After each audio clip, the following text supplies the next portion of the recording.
Hello my friends, welcome back to the channel Ashish sir. इस video में हम बात करने वाले हैं chapter number 4 of secretary practice के वन शॉर्ट लेक्चर्स के बारे में।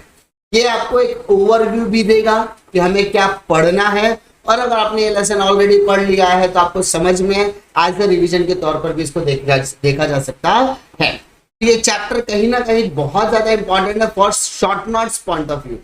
शॉर्ट नोट्स या शॉर्ट आंसर्स की तरफ से ये क्वेश्चन पूछा जा सकता है, साथ ही साथ रिजल्ट्स के लिए भी। तो इस चैप्टर में एक्चुअली दिया क्या है सर? ये चैप्टर में दिया गया है ऑल अबाउट डिबेंचर्स। आपने क्या सर डिबेंचर के बारे में डिटेल में बताया है? जी सर जी, मैंने बताया है सर। डिबेंचर एक तरीके की डेब्ट सिक्योरिटी होती है, ठीक है। यहां पर जो डिबेंचर होल्डर होता है they plays a role of creditor in the company, क्योंकि इन्हें बदले में आपको टाइम टू टाइम इंटरेस्ट पे करना होता है। तो अब मुद्दे की बात ये आती है कि सर डिबेंचर अगर मैं इशू करता हूं तो उसका क्या प्रोसेस होगा, वो सारी चीजें हम लोग डिटेल में देखने वाले हैं। तो पहला इंट्रोडक्शन की तरफ आते हैं। What are the introduction part? Sir debenture जो होता है एक डेब्ट इंस्ट्रूमेंट होता है जो कंपनी उसे एज अ लोन की तरफ इस्तेमाल करती है। यानी कंपनी को पैसे की जरूरत है, कंपनी को फाइनेंस की जरूरत है, कंपनी क्या करेगी, आपको यहां पर डिबेंचर इशू करके पैसा लेकर आने की कोशिश करती है। इसके बाद company prefer debenture to raise fund as they are can be repaid after a long period. यानी एक पर्टिकुलर पीरियड ऑफ टाइम के बाद आप इसको पैसा रिपेड कर सकते हो, आप इसको रिन्यू भी कर सकते हो वगैरह टाइम टू टाइम। तो यानी यहाँ पर आपको पैसा मिल रहा है, बदले में आपको पैसा रिपेड करना after a long period of time. Sir what are the provisions? सबसे पहले हम लोग प्रोविजन की बात करते हैं। Provision as per Indian companies act 2013। What are the provisions? पहला है सर कोई भी कंपनी जो है ना, no company shall issue any debenture carrying any voting rights. यानी भाई साहब अगर आप डिबेंचर इशू कर रहे हो एज अ कंपनी, अगर मैं डिबेंचर इशू कर रहा हूं तो मैं उस डिबेंचर होल्डर को किसी भी तरीके का वोटिंग राइट नहीं देने वाला, बिकॉज वो मेरे कंपनी का क्या होगा, क्रेडिटर। वोटिंग राइट सिर्फ ओनर को मिलता है, क्रेडिटर को मिलता नहीं है।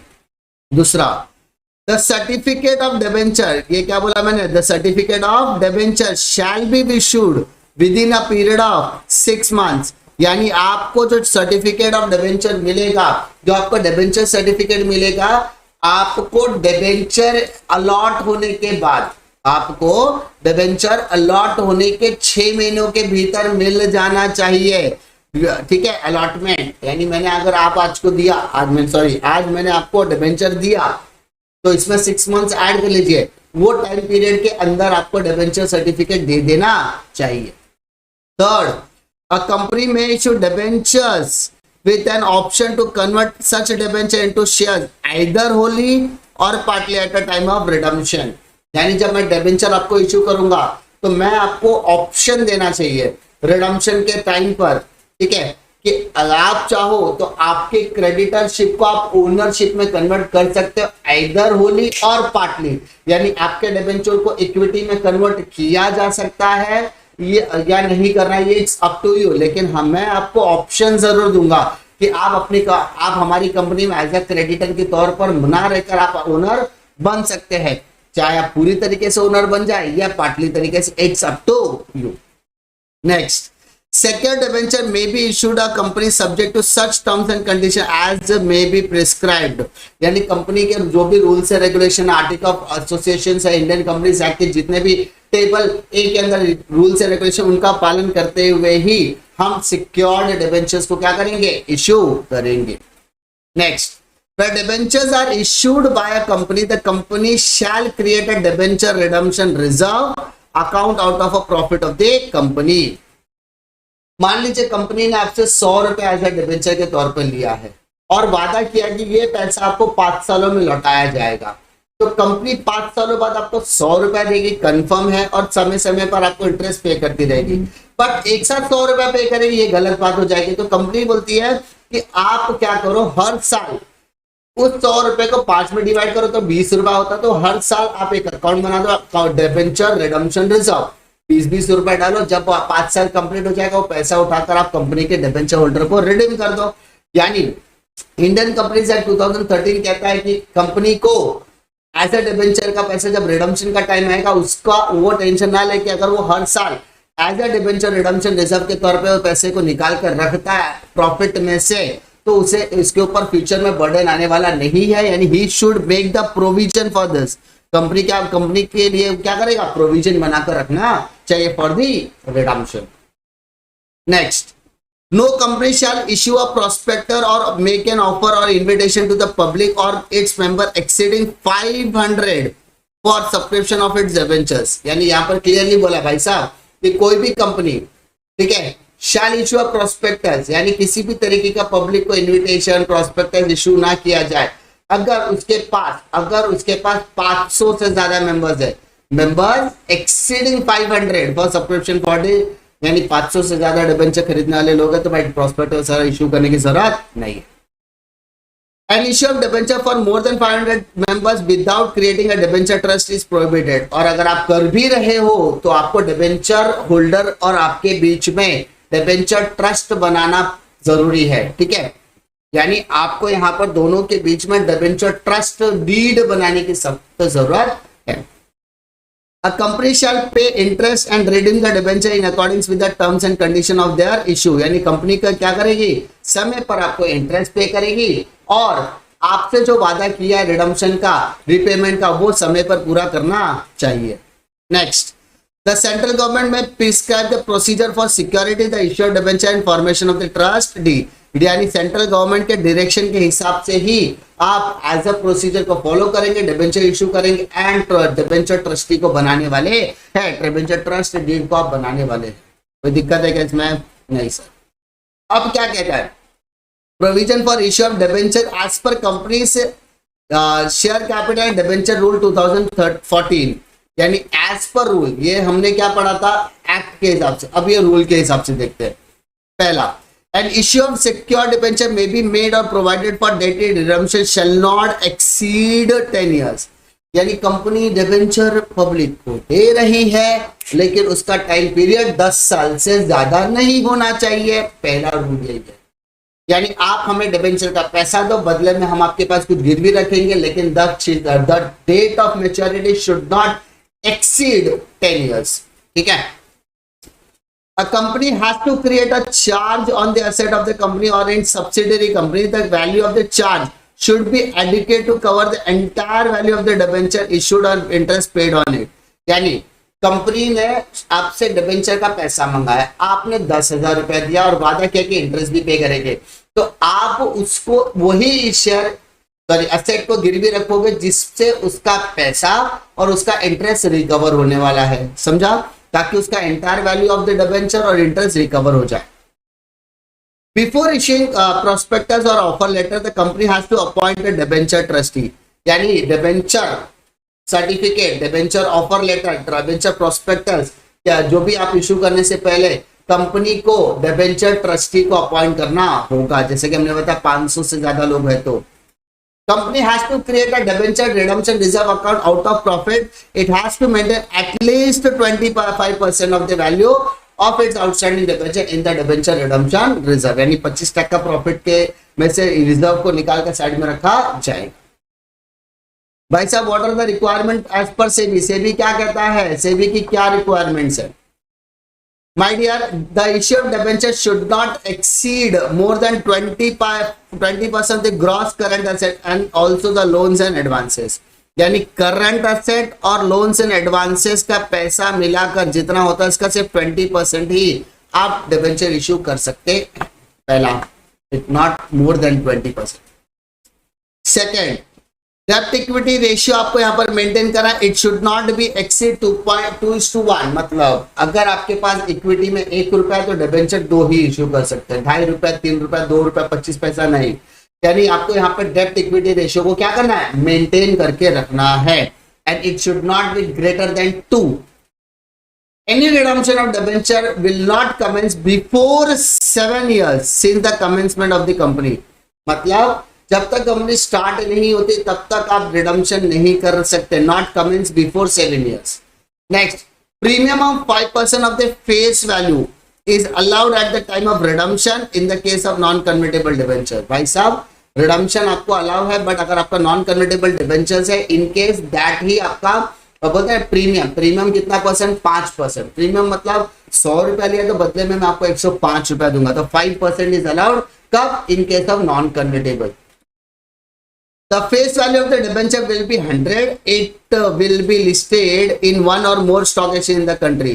यानी कि डिबेंचर की फेस वैल्यू क्या होनी चाहिए? 100 रुपया होनी चाहिए। कहाँ रजिस्टर्ड होना चाहिए? कम से कम एक स्टॉक एक्सचेंज में। Debenture secure debenture will be permitted for public subscription, यानी भाई साहब सिक्योर डिबेंचर जो है पब्लिक सब्सक्रिप्शन के लिए परमिट है, यानी इसको परमिशन मिली हुई है। सेबी क्या कहता है? SEBI state that the company should get a credit rating for issuing debenture, यानी क्राइसिल का शायद आपने नाम सुना होगा, ठीक है। क्राइसिल वो कंपनी होती है जो कंपनी के जो लोन वगैरह है, क्रेडिट देखते हैं कि कितना लोन लिया है, लोन टाइम पे लौटा पा रही है या नहीं, इंटरेस्ट टाइम पे कर रही है कि नहीं, वो सारी चीजें वो देखने का काम करती है। कंपनीज में enter into an underwriting agreement with the unwritten for the public issue of the debenture, यानी कंपनी जो है ना अंडरराइटिंग एग्रीमेंट के तहत आती है, ठीक है। और मतलब कंपनी अंडरराइटिंग का मतलब क्या होता है कि मान लो कंपनी ने डिबेंचर इशू किया और किसी ने खरीदा नहीं, तो कंपनी को तो पैसे की जरूरत है, बट कंपनी को पैसा मिला नहीं पब्लिक से। इन दैट केस कंपनी क्या करती है? पहले से अंडरराइटर को अपॉइंट करते हो, अंडरराइटर वो गारंटी लेता है कि भाई अगर पब्लिक आपका पैसा नहीं मतलब कंपनी पब्लिक आपका डिबेंचर नहीं खरीदती है तो we are going to buy the debenture, बदले में आपको फाइनेंस भी मिलेगा और हमें आपका डिबेंचर मिला। बाद में हम वो डिबेंचर को कितने में बेचते हैं वो आपका लुकआउट नहीं होगा। Minimum subscription, the minimum subscription of the debenture is 75% of the base of it should be subscribe, यानी मिनिमम सब्सक्रिप्शन पब्लिक इश्यू में क्या होगा? 75% ऑफ द बेस, ठीक है। Now what are the procedure? अब भाई साहब प्रोसीजर क्या है? सबसे पहले आपको क्या बुलाना है? Sir board meeting. आप शेयर्स की बात करो, आप बॉन्ड की बात करो, आप डिपॉजिट की बात करो, आप डिबेंचर्स की बात करो, किसी की भी बात करो, सबसे पहले आपको क्या बुलाना है? बोर्ड मीटिंग बुलानी है। सर बोर्ड मीटिंग किसके बीच में होगी? बोर्ड ऑफ डायरेक्टर के बीच में होगी। सर डिसीजन कौन लेगा? बोर्ड ऑफ डायरेक्टर लेंगे, सीधी सी बात है। उसमें क्या किया जाएगा? उसमें आपको फॉर्म अप्रूवल किया जाएगा, ऑफर लेटर को अप्रूव किया जाएगा, डिबेंचर ट्रांसफर एग्रीमेंट को सैंक्शन किया जाएगा, डिबेंचर ट्रस्टी को अपॉइंट किया जाएगा, उसके बाद एक्सपर्ट को अपॉइंट किया जाएगा ताकि जो बोरोइंग पावर को देख सके अगर जरूरत पड़ेगी तो। उसके बाद डिबेंचर सब्सक्रिप्शन के एग्रीमेंट्स को बनाया जाएगा, फिर एक डेट टाइम एंड प्लेस वगैरह सब कुछ दिया जाएगा for extraordinary general meeting and all. ये सारी चीजें उस बोर्ड मीटिंग में डिस्कस की जाती है। उसके बाद क्या होगा? सब प्रिपेयर द फॉलोइंग डॉक्यूमेंट। क्या क्या डॉक्यूमेंट वो बनाने वाले हैं? तो बोर्ड मीटिंग वगैरह लेने के बाद कुछ डॉक्यूमेंट्स को प्रिपेयर करवाती है। पहला डिबेंचर सब्सक्रिप्शन एग्रीमेंट, दूसरा ऑफर लेटर, तीसरा ट्रस्टी एग्रीमेंट, उसके बाद mortgage agreement and last extraordinary general meeting का नोटिस। चारों चीजें, चारों पांचों डॉक्यूमेंट्स को बोर्ड मीटिंग बनाने के लिए कहता है। उसके बाद ये सारे डॉक्यूमेंट्स वगैरह बनने के बाद कंपनी क्या करती है? एक्स्ट्राऑर्डिनरी जनरल मीटिंग बुलाती है, EOGM। इसमें आपको स्पेशल रेजोल्यूशन पास किया जाता है for this convertible and secure debentures के लिए कि आपके शेयर्स को कन्वर्ट किया जाएगा। उसके अलावा सिक्योर डिबेंचर्स एंड ऑल के लिए जो ये जितने भी चीजों की हम बात कर रहे हैं उसका सैंक्शन, उसका अप्रूवल होना जरूरी, और ये अप्रूवल आपको बोर्ड मीटिंग में ही मिलने वाला है, ठीक है। उसके लिए आपका एक्स्ट्राऑर्डिनरी, यानी आप ऐसा कह सकते हो कि डिबेंचर से रिलेटेड जितने भी लीगल लॉज है, रूल्स एंड रेगुलेशन है, उसके अप्रूवल के लिए आप एक्स्ट्राऑर्डिनरी जनरल मीटिंग बुलाते हो। उसके बाद आप क्या करोगे? Preparation of file documents. क्या क्या फाइल बनाया जाएगा? फॉर्म बनाया जाएगा 4 and 5 with the register of companies. उसके बाद इस ऑफर लेटर को मतलब पब्लिश किया जाएगा या दिया जाएगा ROC के पास। उसके बाद उसका अलोकेशन किया जाएगा एंड लास्ट में चार्ज ऑन असेट, यानी आपको सिक्योरिटी के तौर पर क्या गिरवी रखा गया उसका लिस्ट वगैरह बनाया जाता है। And last but not the least certificate बनाया जाएगा। सर्टिफिकेट मैंने आपको स्टार्टिंग में बताया 6 महीने के अंदर आपके घर में डिलीवर कर दिया जाएगा। नेक्स्ट क्वेश्चन की तरफ बढ़ते हैं बेटा। What is debenture trustee? Sir debenture trustee आपने बताया था सर, डिबेंचर ये कब इशू किया जाता है? 500 मेंबर्स के ऊपर होंगे तब। A debenture trustee is appointed by the issuer company and is given a task to protect the interest of the debenture holder and serves the mediate factor between the issue company and debenture holder।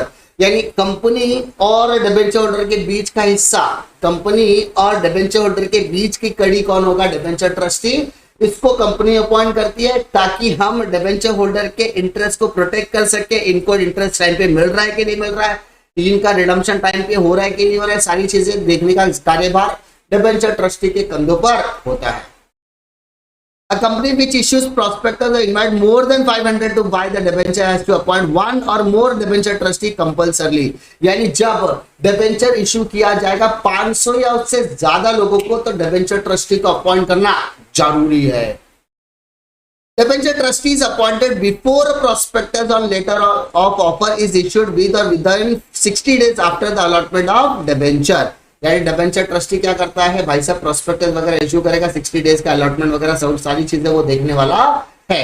And trustee must give a written consent to act as a trustee. यानी मैं उसमें लिख कर दूंगा कि हाँ भाई इन्होंने मुझे अपॉइंट किया और I am ready to perform my duties as a debenture trustee.